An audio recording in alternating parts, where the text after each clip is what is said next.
저희는 지금까지 욥과 친구들의 대화가 땅에서의 내용, 즉 자신들이 이해하는 하나님과 하나님의 하나님의 행하심에 관한 것이었다면, 오늘 우리가 읽은 본문 28장은 이제 인간과 완전히 다르신 하나님, 즉 하나님의 지혜와 명철에 대해서 말함으로써 인간의 지혜와 이해가 얼마나 보잘것없는지에 대해서 말하고 있습니다. 하나님의 무한함과 인간의 유한함에 대해서 지금 말을 하고 있는 것입니다. 우리가 1절부터 11절까지를 보면 이제 제한된 인간의 그런 것들에 대해서 나누고 있습니다. 이 세상에 수많은 재물들은 주로 땅 속에 묻혀 있습니다. 우리가 좋아하는 금, 그리고 더 좋아하는 다이아몬드, 이런 거 주로 어디에 있습니까? 땅 속에 묻혀 있습니다. 근데 그들이 처음에 그것들이 땅에 묻혀 있을 때 어떤 모양이냐면 흙덩어리와 다름없는 그런 보잘것없는 것처럼 흙과 먼지와 함께 범벅이 되어 있더라는 겁니다. 그리고 그 많은 것들을 사실 무시된 채 땅에 묻혀 있다가 우리가 그것을 캐내어서 재련했을 때 마침내 그것들의 가치를 발하게 되더라는 겁니다. 그러니까 이 땅의 재물은 주로 땅 속에 묻혀 있어요. 근데 그 땅 속에 감추어진 재물은요, 우리가 그냥 얻을 수 있습니까? 물론 미국의 서부 개척 시대에 그냥 사금 캐듯이 강에서, 미시시피 강에서 그냥 손을 이렇게 저으면 금이 나왔다는 경우도 있었지만, 그거는 정말 크나큰 축복이고요. 거의 대부분은 정말 많은 노력이 필요하잖아요. 그 지하 땅 밑으로 들어가가지고 곡괭이 갖고 돌을 찍어가지고 또 그거 얻어내도 그게 또 바로 금이나 다이아몬드 안 되지 않습니까? 재련해야 되지 않습니까? 깎아내고. 그것들은 발견하기 어렵더라는 겁니다. 오늘 1절에 보시면 은을 내는 광이 있을 뿐이다 라고 기록이 되어져 있습니다. 귀중한 간석들은요, 그 자체로 분명히 빛은 납니다. 하지만 그것들이 보이지 않는 아주 깊숙한 곳에 묻혀 있기 때문에 음례와 유암 중의 광석이라고 일컬어진다는 겁니다. 사람들은 그것들이 빛을 드러내게 하기 위해서 오랫동안 그 물질들을, 그 보물들을 찾아 헤매더라는 겁니다. 그리고 그것을 내 눈앞에서 봤어요. 아, 저 벽에, 저 돌에 다이아몬드가 묻혀 있어, 저 돌에 금가루가 붙어 있어. 발견한다 할지라도 기술이 없으면 그거는 그냥 눈앞에 금일 뿐이잖아요. 사실 제가 그거를 다큐멘터리를 통해서 한번 본 적이 있는데, 금을 캐기 위해서 거의 이따시만한 돌을 캐내가지고 그것을 녹여가지고 분리를 해서 나오는 금이 진짜 요만큼밖에 안 되더라고요. 그러니까 그것을 발견해도 그것을 꺼내기가 힘들다는 거예요. 감추어진 보물을 손에 쥐기 위해서 사람들은 수단과 방법을 가리지 않고 연구에 연구를 합니다. 고안해냅니다. 그리고 그들의 기술을 높여갑니다. 등불을 가지고 어둠을 밝히고 곡괭이로 그걸 캐고, 그 곡괭이로 그 광석을 캐기 위해서 또 얼마나 많은 곡괭이가 발전이 되었겠습니까? 처음에는 그냥 작은 걸로 했다가 곡괭이의 날이 점점 단단해지고 곡괭이와 그 자루가 분리되지 않도록 또한 그 기술이 발달하고, 만일 한 가지 수단이 잘못 행해지고 잘못 실패한다면 처음부터 다시 해야 되는 거잖아요. 그러니까 우리 인류의 선조들이 그런 금과 그런 것들을, 불순물을 제거하기 위해서 그 재련하는 온도조차도 맞추기 위해서 엄청난 시일이 걸렸더란 겁니다. 3절에 보시면 그들은 끝까지 궁구하여 마침내 그것을 얻게 될 것이라고 기록이 되어져 있습니다. 이 땅 속에 있는 재물을요, 찾기도 힘들고 얻기도 힘들어요. 근데 사람들은 어떻게 합니까? 그 땅 속에 있는 재물을 얻기 힘들지라도 사람들은 끝까지 그걸 얻기 위해서 노력을 합니다. 맞잖아요. 제가 지금 유치부에서 아이들에게 복음선 전도를 아이에 가르치고 있어요. 유치부 아이들에게. 물론 아이들이 아직 말을 잘 못하고, 그리고 이제 한글을 읽을 수 없기 때문에 그냥 계속해서 무한 반복 학습적으로 아이들 가르칩니다. 복음서 첫 페이지가 보면 노란색이에요. 노란색 천국, 아름다운 천국 설명하면서, 마침 유치부 선생님 중 한 분이 아주 그 삐까번쩍한 그 목걸이를 하고 계시더라고요. 그래서 이제 그 선생님에게, 선생님 그거 좀 내밀어 보세요 하면서 애들한테, 얘들아 저거 이쁘지? 하니까, 유치부 꼬맹이들도 금 이쁜 건 알아요. 금 좋은 건 알아요. 맞잖아요. 그러면 우리 어른들은, 특별히 이 땅에서 재물의 맛을 본 사람들은 그 재물 더 추구하더라는 거예요. 땅 속에 있는 재물 얻기가 힘들지라도 사람들 모두 누구나 그것을 얻기를 원한다는 거예요. 은을 사랑하는 자는요, 은으로 만족하지 못합니다. 금을 찾게 됩니다. 금 찾으면 그 다음에는 다이아몬드 찾게 되잖아요. 맞잖아요. 여러분도 한 번씩은 경험해 보셨잖아요. 처음에는 단칸방이었는데 그 단칸방이 전세가 되고, 전세가 내 집이 되었는데 그 평수가 처음엔 작은 평수였는데 지금은 점점점 평수를 넓혀가고, 또 이제 자식들 결혼시키고 나면 다시 평수가 줄어들어요. 왜? 이 자식들이 북적대는 삶이 없으니까, 내하고 남편하고 둘이 사는 큰 방 필요 없다, 그 집 좀 좁게 해가지고 그 돈으로 또 자식들 뒷바라지하고 손주들 용돈 주고. 사실 그게 우리는 유한한 인간의 삶이잖아요. 사람들은 그 재물을 얻기 위해서 정말 많은 고민을 하더라는 거예요. 끝까지 궁구한다. 기술과 기계를 사용해서 물을 퍼내어서 수학 방법으로 그것을 깨내고, 처음에 사람들이 그 돌을 깨야 되는데 나중에는 하다 못해가지고 물로써 돌을 깹니다. 건축 방법에 그런 게 있거든요. 아주 강한 수압으로 그 돌을 깨어가지고 다이아몬드를 분리해내요. 왜냐하면 곡괭이제가 다이아몬드를 깨버리면 다이아몬드가 상할 수도 있으니까. 각가지 방법을 연구하더라고요. 광산으로 스며들어서 그 일을 망치게 되는 것도 겪게 되고, 펌프와 도관을 만들어가 수로를 내가지고 그 길을 깎게 되고, 또 그 광산에서 광석을 캐내면서 또 레일이 발달합니다. 철도가 사실 그렇게 만들어지는 거잖아요. 그 자그마한 그것을 옮기기 위해서 철도가 또 만들어지고, 장애물들이 다 제거되었을 때에 솔개도 알지 못하는 그 길을 밟는다고 7, 8절에 또 고백을 하고 있습니다. 그러니까 사람들이 그 재물을 얻기 위해서 많은 고민을 하고, 그 재물을 얻기 위해서 고민 이후에 수고를 그치지 않는다는 거예요. 막대한 수고를 들인다는 거예요. 생각해 보세요. 여러분 혹시 탄광에 들어가 본 적 있으세요? 저기 정선이나 태백이 있는데 탄광 안 가보셨어요? 그러면 땅굴 예로 들게요. 여러분은 땅굴 가보셨지요? 우리 성도들 웬만한 땅굴 다 가봤잖아요. 맞잖아요. 저도 어릴 때 땅굴 많이 갔거든요. 우리 때 수학여행 무조건 땅굴에 포함되어 있잖아요. 맞잖아요. 그래서 우리의 주적은 북한이다 이러면서 그 땅굴 생각해 보세요. 근데 광도는요, 그 땅굴부터 더 들어가야 돼요. 그게 쉽겠습니까? 광산 파는 자들이요, 그들의 생명을 지탱하기 위해서 그 나무가, 그 돌이 무너지지 않기 위해서 처음엔 나무로 지침대를 세우고 나중에는 그게 또 더 단단한 걸로 바뀌는데, 그렇게 지침대를 세우고 또 파서 들어가고 시냇물을 막 그 사이에 또 물이 흐르면 그 안에 스며들면 스키차면 또 무너지니까 물을 안 흐르게 막아야 되고, 땅에 그 처음에 땅을 팠을 때 그 땅에 도끼가 있거든요.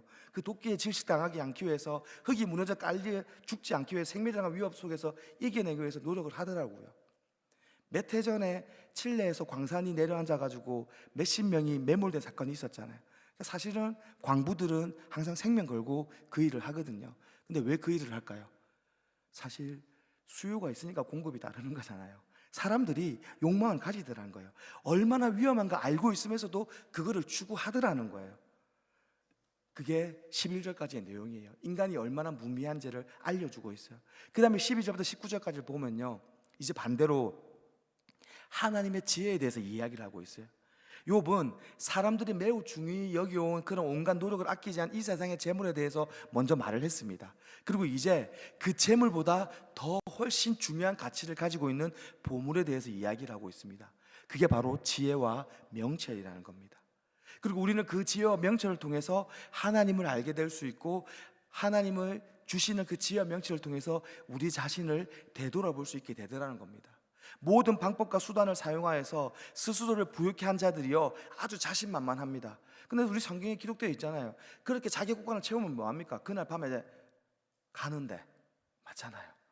아무리 곡식 창고가 많으면 뭐합니까? 그날 밤에 가는데. 인간은 그렇게 무매한다는 거예요. 근데 욥은 그 사람들의 지혜를 인정하지 않는 거예요. 욥은 하나님의 지혜를 지금 이야기하고 있습니다. 그들이 찾던 것, 그들이 그토록 강구했던 것, 그 지혜. 근데 그 사람들에게 당신 지혜는 어디서 얻는가 물으면 그 사람들은 얘기하지 못하더라는 거예요. 단지 여기는 없어라고. 그나마 양심적인 사람은 여기는 지혜는 없어, 여기는 내 욕심은 있고 내 재물은 있지만 지혜는 없어라고 고백하더라는 거예요. 그게 우리 인간의 모습이더라는 거예요. 지혜의 값은요, 찾아낼 수 없습니다. 왜냐하면 우리 세상의 가치로 측정할 수 없으니까. 이 세상에는 온갖 재물들보다도 훨씬 더 무한한 게 하나님의 지혜와 하나님의 명철이지 않습니까? 그래서 13절에 그 값을 사람이 알지 못한다라고 기록이 되어져 있습니다. 그렇기 때문에 그 값을 알지 못하니까 당연히 옳게 평가하는 사람도 없어요. 이 세상에는 모든 재물로도 그것의 가치와 비교될 수 없음에도 불구하고 사람들이 그것을 옳게 판단하지 못하더라는 거예요. 그러니까 여전히 이 땅에서는 몽매한 인간의 그런 부귀 재물을 담아대 하나님의 지혜를 구하는 사람이 적더라는 겁니다. 그 지혜와 명철을 구하고 싶어도 그게 어디인 줄 몰라요. 왜냐하면 그것은 발견될 수 없는 것이니까. 그것은 돈으로 살 수 있는 게 아니라 우리가 땅을 판다고 얻을 수 있는 게 아니잖아요. 헛된 철학이나 세속적인 계략이 아니라 참된 믿음 속에서 오직 주께서 부어주시는 거잖아요. 그것이 우리가 얻을 수 있는 유일한 참 지혜잖아요. 그것이 우리의 능력을 더 개선할 수 있고 우리가 하나님께 더 올바로 세워질 수 있도록 우리를 연단시킬 수 있는 하나의 계기가 되더라는 겁니다. 20절부터 28절을 보면요, 인간에게 감추어진 계시된 지혜에 대해서 욥이 계속해서 말을 이어가고 있습니다. 매우 귀하고 귀중한 것이기 때문에 그것이 함부로 드러나 있지 않다는 겁니다. 이 지식은요, 이 지혜는요, 우리 안에 감추어져 있습니다. 그것이 너무 높아서 우리가 도달할 수 없다고 21절과 22절에 고백되어져 있습니다. 그것은 모든 생물의 눈에, 심지어 철학가들과 정치가들과 소위 말하는 선한 삶을 살아간다는 성자들의 눈에도 숨겨져 있더라는 거예요. 높은 곳을 날아다니는 공중의 새한테도 가리워져 있더라는 거예요. 지식은 우리한테 가리워져 있습니다. 그리고 이 지식은 사도들의 말처럼 하나님 속에 감추인 것이기 때문에 우리한테는 드러나지 않지만 이것을 알게 하시는 주의 말씀이 있다는 것입니다. 그게 사도행전 15장 18절의 말씀이에요. 그가 행하시는 데는 선한 이유가 있어요. 우리의 생각으로는 그것을 규명해낼 수 없어요. 알 수 없어요. 하지만 사람은 때때로 자신이 모르는 것을 행하는데 하나님은 그렇지 않더라는 거예요. 하나님이 인도해 주시더라는 거예요. 사람은 그들이 계획하지 않은 것을 행합니다. 그냥 즉흥적으로 할 때도 있잖아요. 갑작스런 일이 발생할 때 그때그때 대처를 합니다. 하지만 하나님은 아니라는 것입니다. 하나님은 손수 모든 것을 계획하셨고 그것을 행하시며 그것을 바꾸지 아니하십니다. 왜냐하면 하나님은 전지하시기 때문에. 그가 이 땅 끝까지 시간과 공간을 모두 감찰하십니다. 모두 알고 계시다는 거예요. 반면에 우리는 어떻습니까? 우리의 길밖에 알지 못하잖아요. 하나님의 길도 우리가 사실 깨닫지 못하고 있잖아요. 이 세상에서 지금 행해지는 것들은 거의 알고 있지 못하는 우리가 우리의 앞날을 어떻게 알 수 있겠어요? 제가 이제 월요일마다 이제 서울에 세미나를 들으러 올라가는데요. 이제 지난주에 기차표를 예매해놨어요. 이번 주는 좀 일이 있어서 일찍 올라가야 돼서 세미나 일찍 시작해서 평소보다 조금 더 빨리 기차표를 예매해서 5시 반 기차를 타야 되는데 제가 알림을 맞춰놓고 잤어요. 제가 그것을 알고 있었을까요? 몰랐잖아요. 알았으면 그 시간에 기차표 예매 안 했잖아요. 맞잖아요. 그래서 기차 시간을 놓쳐가지고 환불도 못 받았어요. 한 10분 전만 깼어도 기차표 환불 받았을 거, 어느 정도는 환불 받았을 건데 기차표 그냥 그대로 다 날리고 다시 기차표 예매해가지고 결국 조금 늦게 세미나에 도착했어요. 저 그거 몰랐거든요. 몰랐기 때문에 미리 기차표 예매하고 환불도 못 받고. 그게 우리네 삶이라는 거예요. 육신의 고단함을 제가 어떻게 다 알고 있겠습니까? 근데 하나님은 아니라는 거예요. 하나님은 전지하시다는 거예요. 여호와의 눈은 각 초소마다 있다고 분명히 성경에 나와 있습니다. 그것이 이 땅을 두루 살핀다고 성경에 기록되어져 있습니다. 아무것도 그것에 감출 수가 없더라는 겁니다. 전지하신 하나님. 또 하나님은 전능하시잖아요. 이 세상을 다스리는 전능하신 하나님. 그는 모든 일을 하실 수 있습니다. 그가 행하시는 모든 일은 정확합니다. 그는 바람의 경중도 정하시는 분입니다. 바람을 그 곳간에서 내신다고 시편 35편 7절에 기록이 되어져 있습니다. 하나님은 전능하시다는 겁니다. 그 전지하신 하나님과 전능하신 하나님께서 우리한테 지혜와 명철을 주시기를 원하신다는 거예요. 그럼 우리 어떻게 해야 될까요? 주겠다는데, 하나님 주시겠다는데, 그러면 손 내밀고 냅쭉 덥쭉 받으면 되잖아요. 맞잖아요. 저희 딸내미가 이제 저희가 어른이 주는 거는 뭐 얘기를 잔소리를 많이 했어요. 그래서 이제 오랜만에 처갓집에 갔는데 이제 할머니가 오랜만에 손주들 봤다가 귀엽다고 용돈을 딱 주셨는데 할머니가 주는 거잖아. 당연히 받아도 되는 거잖아요. 이것들이 뜬금없이 저 얼굴 보고 눈치를 보는 거예요. 순간 제가 너무 얼굴이 붉어지는 거예요. 할머니가 주는 거 당연히 받아야지. 얼마나 애가 바보 같은 짓을 해요. 맞잖아요. 할머니가 주는 거 안 받는 손주들이 바보잖아요. 근데 그게 우리 모습이라는 거예요.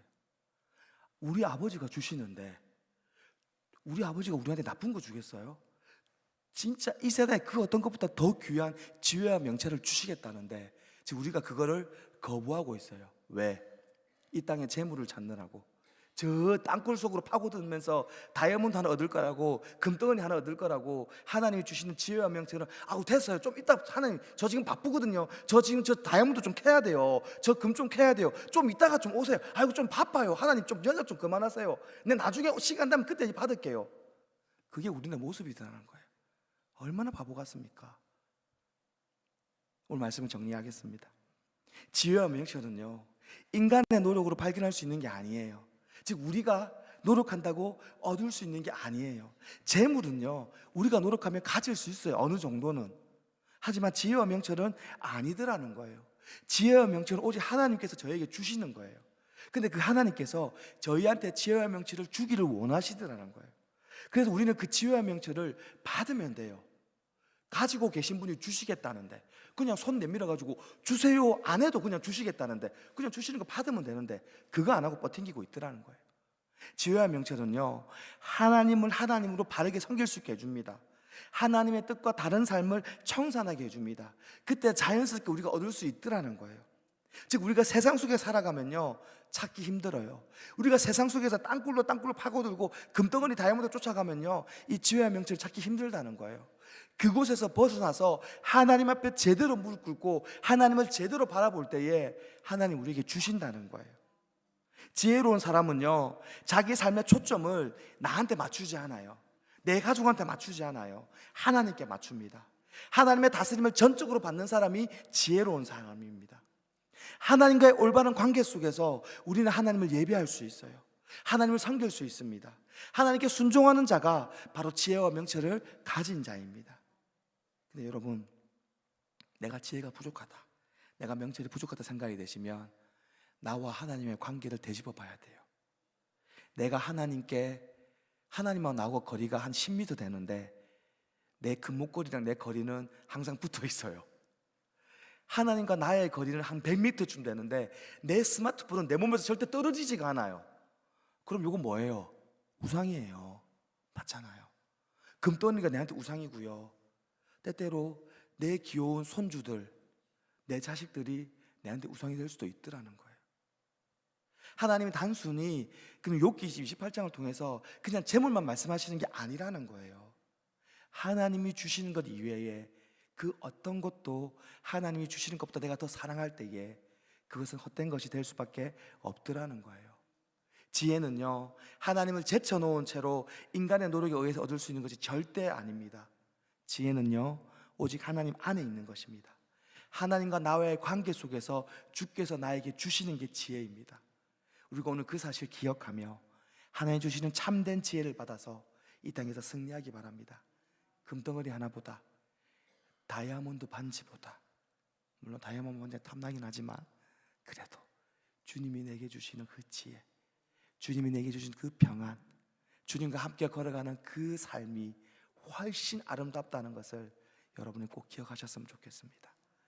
그 말씀 기억하시며 그 주님 주신 지혜와 명철을 구하기 위하여 우리가 오늘 함께 기도하였으면 좋겠습니다.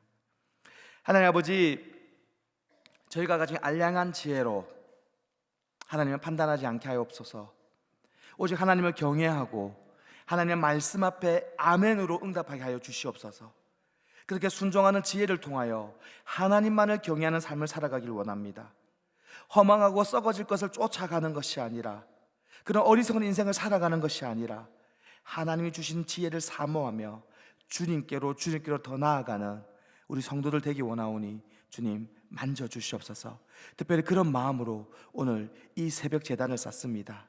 하나님께 예물을 올려드립니다. 주님, 이들의 마음을 보아주시고 위로하여 주시고 오늘 기도함으로 주의 말씀 읽음으로 새 힘을 얻어 다시 한번 세상으로 나아가 주님 붙잡고 승리할 수 있도록 은혜 내려 주시옵소서.